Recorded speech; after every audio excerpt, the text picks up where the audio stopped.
Hey everybody, hope you're having a fantastic week. I am excited about tonight.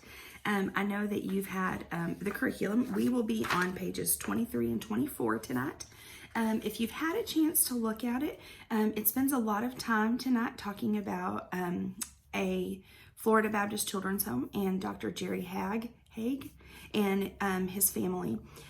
So tonight, we're going to kind of do things a little bit differently. What I would suggest in here is that we start with the geography game. Now, this game will be great for the older kids.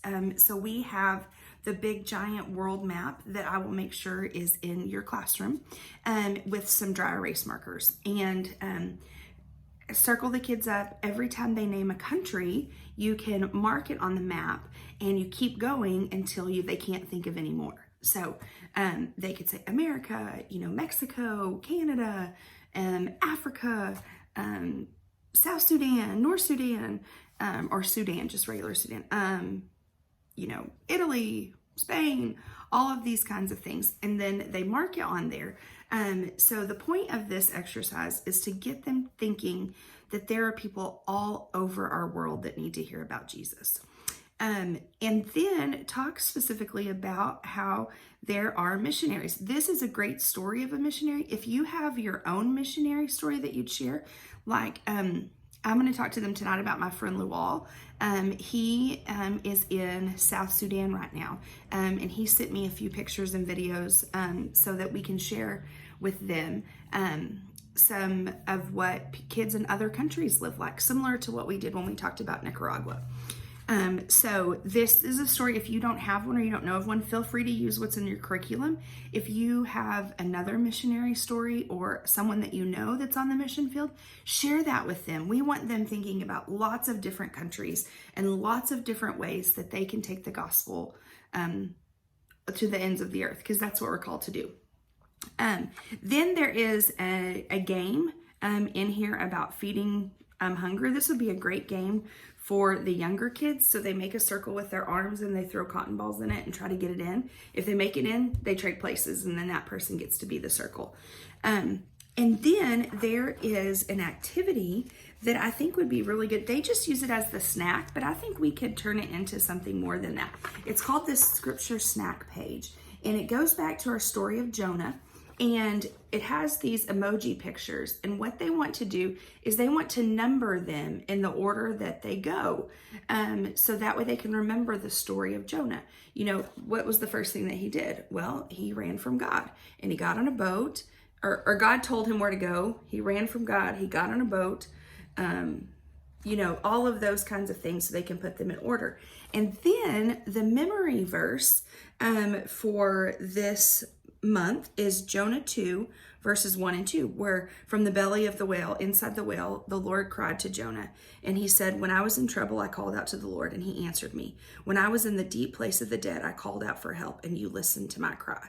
That's the memory verse. Now, if we're talking about the little ones, we might simplify that language a little bit, but the point is that no matter where we are, no matter how bad things are, we can always call to God and he answers us. So here is a little activity where they put little goldfish crackers on top, and as they say the words in the right order. And then of course they could eat their goldfish crackers.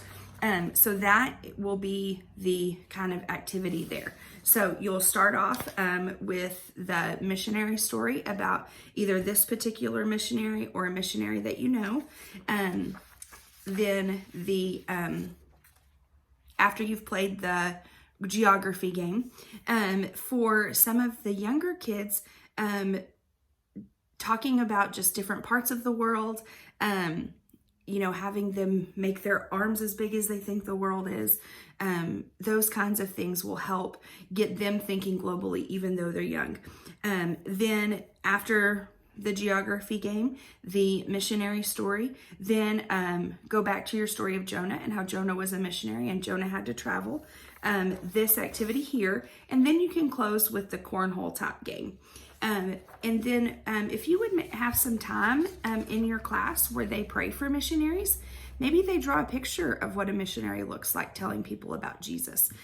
Maybe they act it out and they find a partner and they practice telling them about Jesus. Practice, what do you say if you're inviting someone to church? And kind of have some role play time.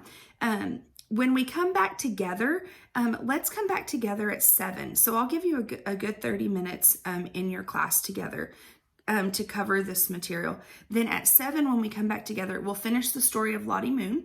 And then we'll do we can do some more music, or we can talk about some of the things they learned about missionaries. And maybe if the kids have a missionary story, let them share what they learned about in their class tonight. So I hope that gives you a little bit of direction for tonight. I'm excited about it. I'm glad to be back in our regular routine. I spent the first part of this week at a preschool children's minister retreat. So it was very good for me to just kind of step back and really have some time to pray and hear from the Lord. And so I'm really excited about being back with the kids and getting to put in some of those things in practice. So so thankful for you guys. Love y'all. Hope you're having a fantastic day, and I can't wait to see you tonight.